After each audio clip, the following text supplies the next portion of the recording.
Good morning, good afternoon, good evening, and a very pleasant night to you, my precious pack, and welcome back once more to Vega Conflict. And it's time to pick up where we left off, and that means just covering Tier 10 in general. So I'm going to start with a random vessel, and that just happens to be, for today, the Spectre Architect, which is a spawner ship. First off, general breakdown of the vessel. What do you get with it? Well, when you get the blueprint and all of the tech that came with it, you get a short-range support ship. It's a spawner ship, and it features moderate damage through the spawn ships. It also features notable durability after being marked up. Whether that's a good thing or bad thing is up to you.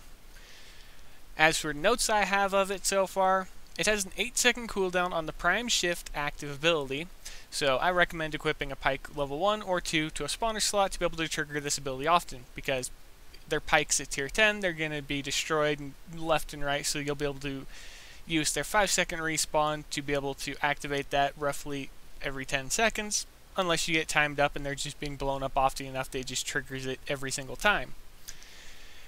Okay, I'm going to do a once over of the general stats and then share my general feedback of it, and then we're going to move on. And I do apologize about no gameplay for this one, but we're going to be separating gameplay from some videos, and these videos will be specifically meant to go live when the vessels go live, with the gameplay and my general review afterwards with first-hand experience. So, repair time 2 hours flat, targeting limits of 0 to 5,500 meters, health 200,000 hit points, maximum mass 19,000 tons, cargo 3,500,000 tons, combat speed 500 meters per second, 825 meters per second in prime shift without thrusters equipped, rotation speed of 45 degrees per second, strafe speed of 350 meters per second, and a travel speed of 600 astronomical units per hour, which is in sector flight speed.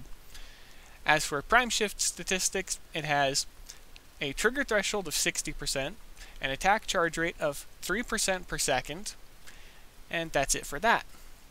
Okay, let's go over the quick little stats that are on the backside real quick, and then we'll go into the more detailed stuff. So, first off, it gets a 25% bonus against Liberatus ships, specifically damage. It gets a 150% increase to any armor health you equip to it. So, anything you want to put on it, it'll boost that value by 150%.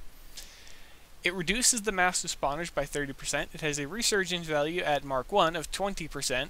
A shield energy level, it increases the shield energy levels by 100%. It has a shield recharge rate of 3% with a 5-second delay.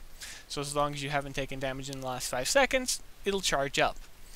The shield can be recharged when it's depleted, so if it fully runs out and you manage to get away without losing your vessel, the shields can start after 5 seconds and recharge to full if you don't take damage again. And for resistance, it has alien, plasma, and blight nebula resistance of 100%, so you can go and bathe in them all you want, just as long as no one decides to open a window. But then again, you're in the vacuum space, so someone's getting sucked out and getting vaporized by it anyway, so. Everyone just remember to yell at Jimmy. Tell him not to open the window, and everyone will be fine in the ship. Okay. First we're going to take a look at is the prime shift boosts. First they have resistances. They have energy, kinetic, and explosive resistance, meta resistance of 30%. It also has counter chain and counter ricochet of a value of 1. Not a whole lot. There are actually lower tier vessels that have more than that. It features a damage per second boost of 50% and a combat speed boost of 50%, which is where that thing that I mentioned before comes in, of it moving at 825 meters per second instead. Okay, now onto the really good one. The Prime Shift Active. When one ship is spawned while in Prime Shift, fire a chaining projectile at ships within range. This projectile deals damage and can apply stasis to any ships it hits. I say can there because there are some ships that have 100% resistance to stasis. The most notable would have to be dreadnoughts. Just keep that in mind because sometimes the AIs can have stuff that we don't, so again, can and not will.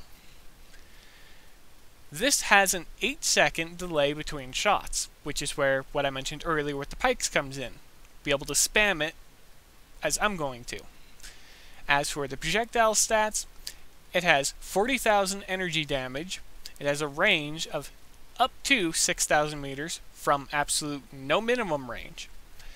It travels at 5,000 meters per second, and as for the chaining details, it can chain up to 5 times, and it can chain to any targets that are within 3,000 meters of the initial one and each subsequent target.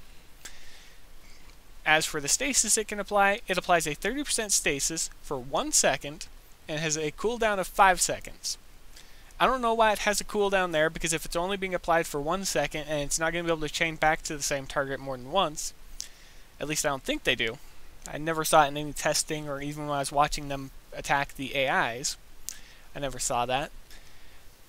But I think that the stasis cooldown can be dropped because the actual launch rate of 1 every 8 seconds more than negates that. Because again, I don't think they chain back to the targets they've already jumped off of.